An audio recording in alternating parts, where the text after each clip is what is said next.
Go to the book of Luke chapter 2. And I think it's verse 40. Luke chapter 2 and verse 40. Read that, please. And the child grew. Yeah, and the child grew. So this is that tender plant as he grew up before God. God nurturing him, protecting him. And the Lord has given this, the tender plant, he's given that as a allegory to let you know when you have a plant in a nursery that's tender, it's called a tender plant. It's young. It's just growing. It's fragile. There's certain care that has to be given to that plant in order for it to take root and to fully grow strong where it can be on its own. So this is basically what it's saying as Christ as a young child. The spirit, the angels made sure that they took care of him, that he was straight. Do everybody understand that? Until he was strong enough to be released to the world. Okay, and deal with all the demons that was going to come at him, even from a child at 12. Okay, by the time he was 12, okay, you see the spirit that was on him. Okay. So you got people speculating about the life of Jesus. He going up and raising a dead bird. Okay, listen, why raise a dead bird? Why? It fell to the ground with the Father's knowledge, right? So why? I mean, the Lord said a bird shall not fall to the ground without the Father say so. So why bring it back to life? Huh? What's the point? You know, they got damn Christ, a child walking around. Damn, these people, again, these Gentiles is out of their mind. They really retarded, okay? Right? Pequash come, right? Pequash come? They're retarded, right, sir? Right? Huh? You don't even know what he's saying, couldn't do. That guy was like, come on! Come on! Goddamn, knocked out in the class. Okay, so growing up as a tender plant means the spirit did exactly what it says here. Luke chapter 2, verse 40. Read it again. And the child grew. Read on. And waxed strong in spirit. Waxed strong in spirit. A child that's spiritual. See that? Everybody see that? See that? Waxed strong spiritually. Okay, so now how do we know that this is what the angels did? You know, how do we know that they protected him this way? He shall grow up before him. This is what Isaiah is prophesying. That the Lord, again, this is Christ, you know, in the form of a baby. You know the angels had to stand guard. Satan is going to show up. I'm going to get this baby. Satan was serious. I'm going to kill this kid. Think Satan was playing. Satan really believes he has a chance, okay? Because that's the way the Lord created him, okay? Okay, damn, the Lord gave that. It's like arrogance and intelligence. I'm going to figure out a way. Everybody say Satan's a genius. I'm going to figure this out. I'm going to kill this kid. I'm going to figure this out. Even though he don't have a shot, he tries hard to figure out a plan, a strategy, a way. I'm going to get to him. That's how he goes. That's how he come at you. So the angels had to be around him. Okay, like we going into yesterday. Okay, Satan just found out about the time. Be like, well, wait a minute. How Satan just find out about the time? Wouldn't Satan know? Wouldn't he look at your notes? Wouldn't he know how? How does Satan find out? All you got to do is look at your notes. That's because you think Satan can get close to me. You give Satan too much credit. What Satan say? He said he couldn't get close to Job. Don't you know that the Lord has a hedge about him? Right? Right? Y'all want Satan to be able to get close to you? Okay, you want that hedge about you. Satan could only walk by and look, man. I'm going to find a way to get to this guy. I'm going to find a way in. I'm going to find a way. That's what Satan get to do. He get to try to think of a way to get. He can't just come. He's not omnipotent, omnipresent. He's not all-powerful, all-knowing. He's a creation. He's not God. They accept him as God, but he's not God. He don't know everything. Again, if you think he knew everything, the scriptures tell us in the book of Jude that Michael the archangel was disputing with Satan over the body of Moses. What does that mean? Satan showed up for the body. Didn't even know Michael was there. Michael was waiting on that killer. Hello. Can I help you, brother? What you here for? But he's dead already. He's dead. Let me make mockery of him. No, he don't know everything. He showed up and the angel was there protecting the body of Moses. Do everybody understand that? Everybody got that? Okay, so yeah, you know, the angels around Christ protecting Christ because the devil, Satan was really trying. He made a real effort to kill the child. A very real effort. He was not playing, okay? He had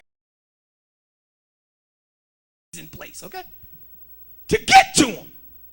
So the Lord shielded him and protected him until he was able to be, and this is why it says a tender plant. It took root, so you know I don't have to constantly water this plant. I ain't got to constantly keep it out the sun and put it in. I ain't got to keep it in the nursery. I'm able to now plant it because it's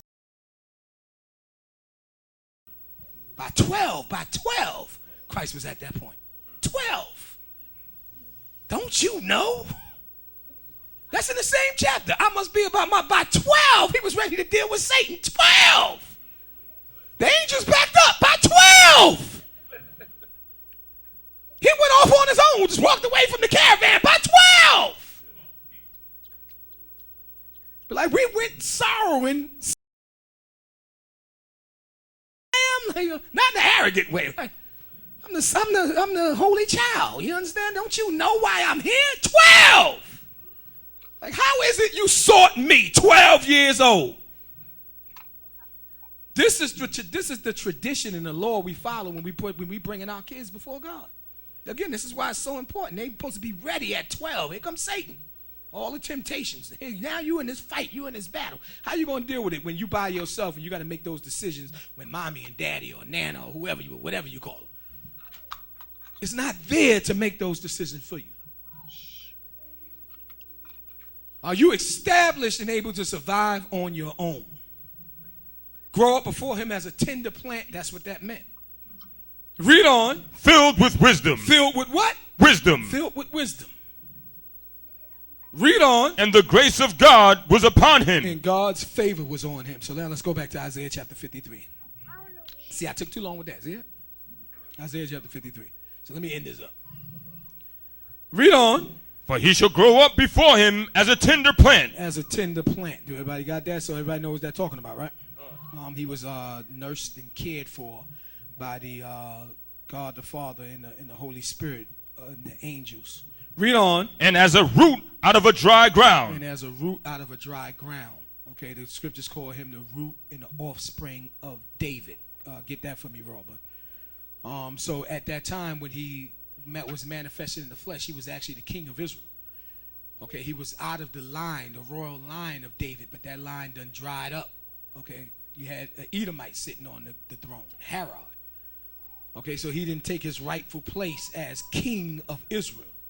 So that root out of a dry ground is talking about the royal lineage of David.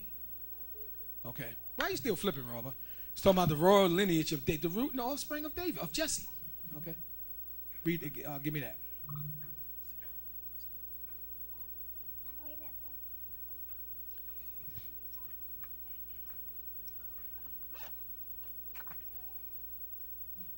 All right, let's go back to, let's read that one more time.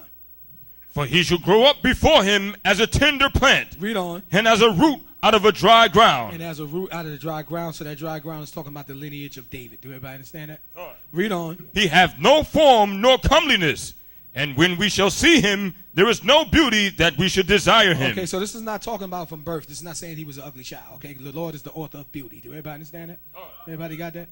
Okay, so it ain't like you looked at the holy child was like, oh goodness. Yeah. What's a cute little, oh Lord. This is talking about when he was actually when he was being beaten, when he was going through what he was going through for the sins of the nation of Israel. Do everybody understand that? The form of his face was disfigured.